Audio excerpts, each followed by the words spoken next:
দশম শ্রেণীর সকল ছাত্রকে স্বাগত। তোমাদের আজ সুদ কষা, সরল সুদ কষা নিয়ে আলোচনা করব। আমি অঙ্কগুলো দেখো খুব সংক্ষেপে বলছি, তোমরা অঙ্কগুলো ভালো করে আগে বুঝে নাও, তারপরে কিভাবে এর উত্তর হয় সেটা দেখো। তো প্রথম যেটা বলছি যে কিছু পরিমাণ টাকা জানি না, সেইটা বার্ষিক সরল সুদে 8 বছরে সুদে আসলে 8 বছরে সুদে আসলে সুদ আর আসল মিলিয়ে সেটা হলো 700 টাকা। এত টাকা হয়েছে। তাহলে কিছু টাকা বার্ষিক সরল সুদে, যা কিছু কিন্তু বার্ষিক সরল সুদে 8 বছরে সুদে আসলে দাঁড়িয়েছে এত টাকা। এই সময় সুদের পরিমাণটা হিসেব করে দাঁড়ালো, সুদের পরিমাণ সেটা দেখা যাচ্ছে যা আসলের 40%।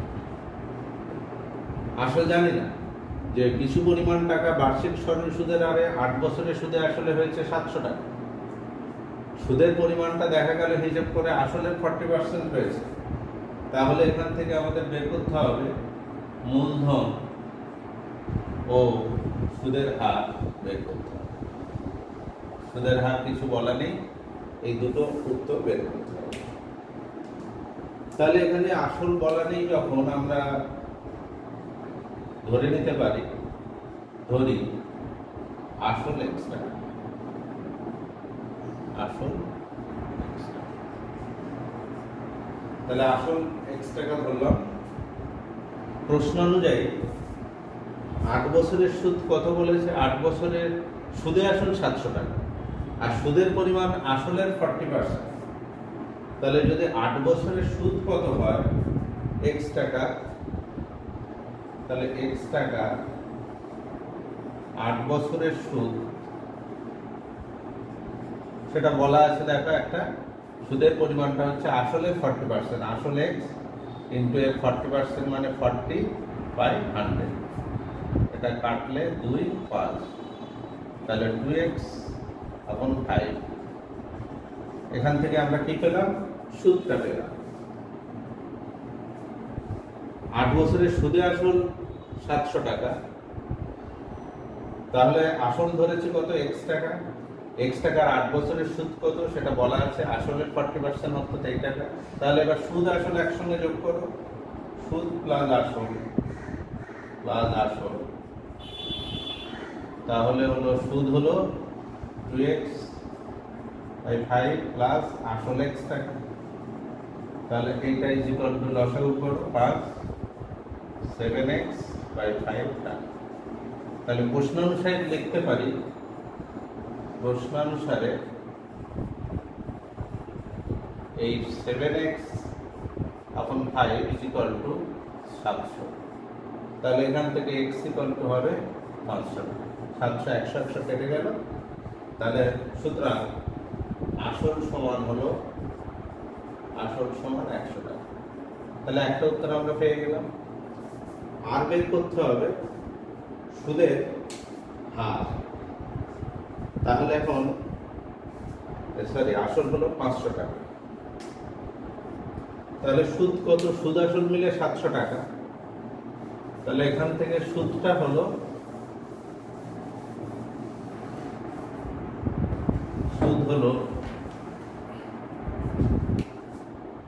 সুদের পরিমাণ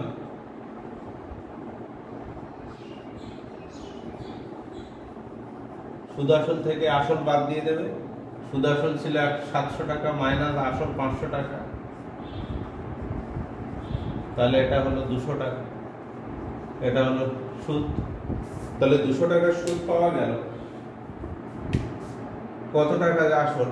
500 টাকা আসল, 200 টাকার সুদ পাওয়া গেল। কত বছরে? 8 বছরে। তাহলে আমরা লিখতে পারি যে 500 টাকা, সুতরাং 500 টাকা 8 বছরের সুদ কত? 200 টাকা।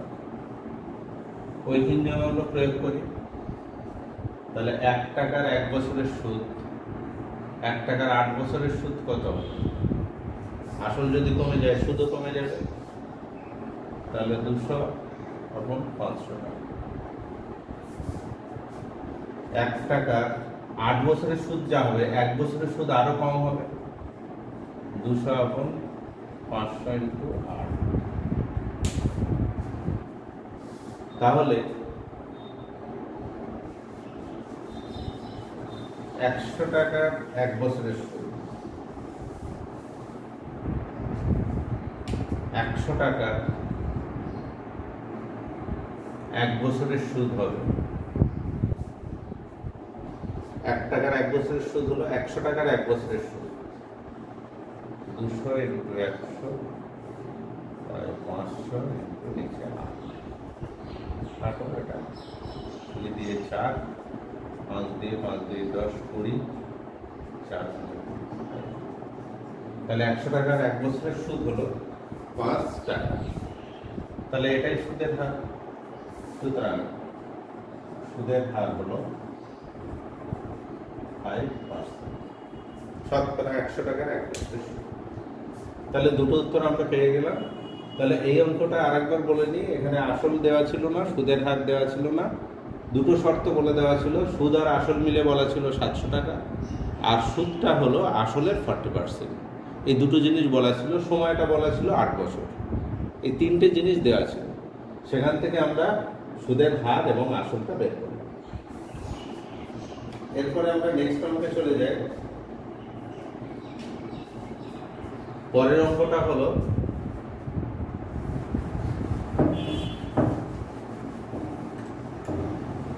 অঙ্কগুলো আর লিখছি না। যে এক ব্যক্তি বছরে 7% সরল সুদের হারে 4000 টাকা ঋণ নেয়। এক ব্যক্তি বছরে 7% হার, বছরে 7% হারে কত টাকা ঋণ নিয়েছে? 4000 টাকা। খুব কম। এত টাকা ঋণ গ্রহণ করেছে, ঋণ নিয়েছে, এবং প্রথম ঋণের ঠিক 1 বছর পর, তাহলে প্রথমে 4000 টাকা ঋণ নিয়েছে, প্রথম ঋণ গ্রহণ করার 1 বছর পর আবার দ্বিতীয় ঋণ নিচ্ছে। 8% সরল সুদের হারে একই পরিমাণ টাকা নিচ্ছে। 8% সুদের হারে বার্ষিক 8% সুদের হারে ওই 4000 টাকা ঋণ নিয়েছে। 4000 টাকা ঋণ নিল। তাহলে এখন উত্তর যেটা চাওয়া হচ্ছে, প্রশ্নে যেটা বলা হচ্ছে যে প্রথমে তিনি 7% হারে 4000 টাকা ঋণ নিয়েছিলেন। ঠিক তার 1 বছরের মাথায়, যখন 1 বছর পূর্ণ হলো প্রথম ঋণ নেওয়ার, ঠিক তার 1 বছর পর এবার আবার যখন তিনি 4000 টাকা ঋণ নিচ্ছেন, সুদের হার হলো 8%, মানে সুদের হারটা 1% বেড়ে গেছে। তাহলে এই ক্ষেত্রে এখন বলা হচ্ছে যে প্রথম ঋণ নেওয়ার কত বছর পর এই উভয় ঋণের সুদ সমান হবে। প্রথম ঋণ নেওয়ার কত বছর পর দুটো ঋণের, উভয় ঋণের সুদ সমান হবে। প্রথম ঋণ নেওয়ার কত বছর পর উভয় ঋণ এর সুদ সমান হবে। ঋণ তো সমান না আছে, 4000 টাকা 4000 টাকা। প্রথম ঋণ নিয়েছে 4000, দ্বিতীয় ঋণ 4000। তাহলে এখানে আমরা লিখতে পারি, ধরে নিচ্ছি, ধরি বা মনে করি, প্রথম ঋণ নেওয়ার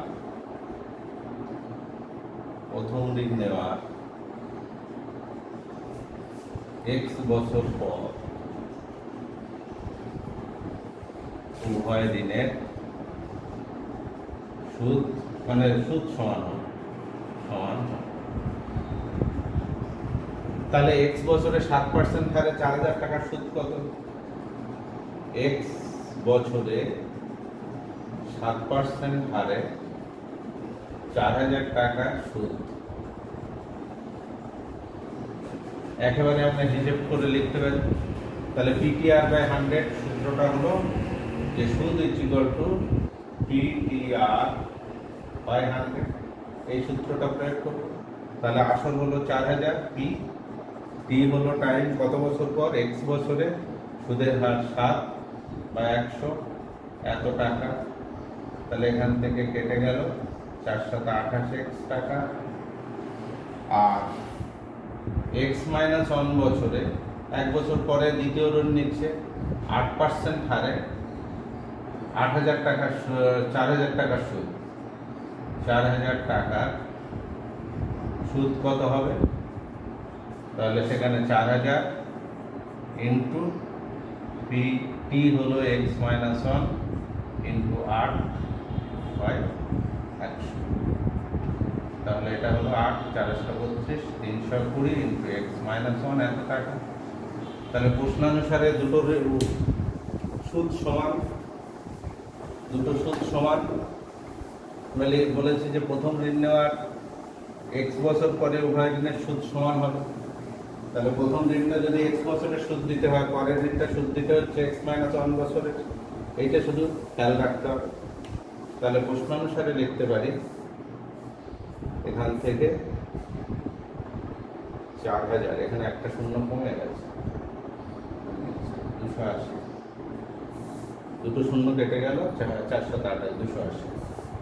তাহলে প্রশ্নানুসারে লিখতে পারি 320 ইন্টু এক্স মাইনাস 1, এটা ইজ ইকুয়াল টু 280 এক্স।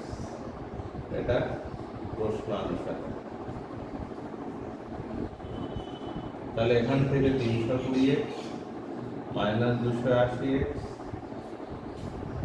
আর ওপাশে এটা চলে যাবে 320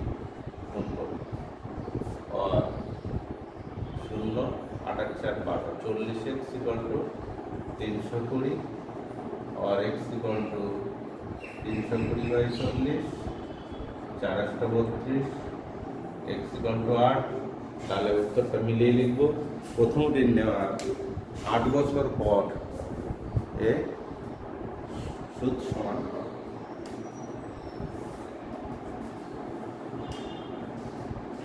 পরের অঙ্কটা বলছি,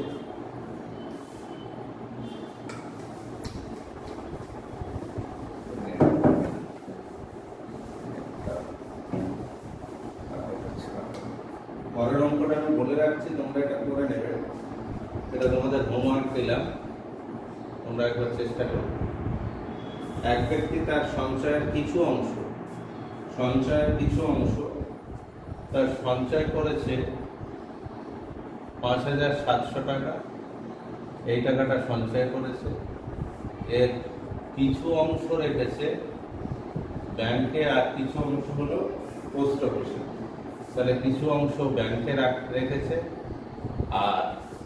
আর কিছু অংশ পোস্ট অফিসে। এরকম কিছু অংশ বললে তো জানি না, তখন কি ধরবো?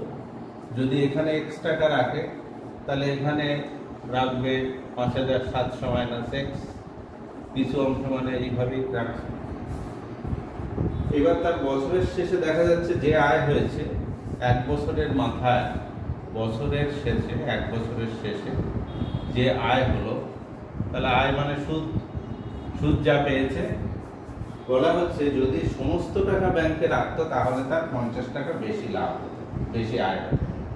সমস্ত টাকা মানে ওই 5700 টাকা, এই পুরো টাকাটা যদি ব্যাংকে রাখতো তাহলে তার 50 টাকা বেশি আয় হতো, বেশি আয়। তাহলে এখন প্রশ্ন হচ্ছে যে এইখানে ব্যাংকের সুদের হারটা বলা আছে, ব্যাংকে দিচ্ছে 10% সরল সুদের হার আর পোস্ট অফিস দিচ্ছে 8% সরল সুদের হার। তাহলে তিনি কোথায় কত টাকা রেখেছিলেন, তিনি কোথায় কত টাকা রেখেছিলেন? তোমরা একবার চেষ্টা করবে তো সেক্ষেত্রে আমরা কিভাবে করতে পারি এটা, যে প্রথমে তাহলে এক্স টাকা ব্যাংকে রেখেছে, 5,700 টাকা মাইনাস এক্স, অর্থাৎ কিছু অংশ পোস্ট অফিসে। তাহলে এই টাকাটা ব্যাংকে রাখায় 1 বছরে কত টাকা পেল, এই টাকাটা 1 বছরে পোস্ট অফিসে রাখায় কত টাকা পেল, ব্যাংক আর পোস্ট অফিস মিলে মোট কত টাকা পেল, পুরো টাকাটা যদি ব্যাংকে রাখতো তাহলে কত টাকা পেত। তাহলে প্রশ্নানুসারে ওই পুরো টাকাটা ব্যাংকে রাখাতে যত টাকা হলো মাইনাস অফ এই ভাগে ভাগে রাখায় মোট যত টাকা পেল ইজ ইকুয়াল টু 50 করলে আমরা ওখান থেকে এক্স এর মানটা পেয়ে যাবো।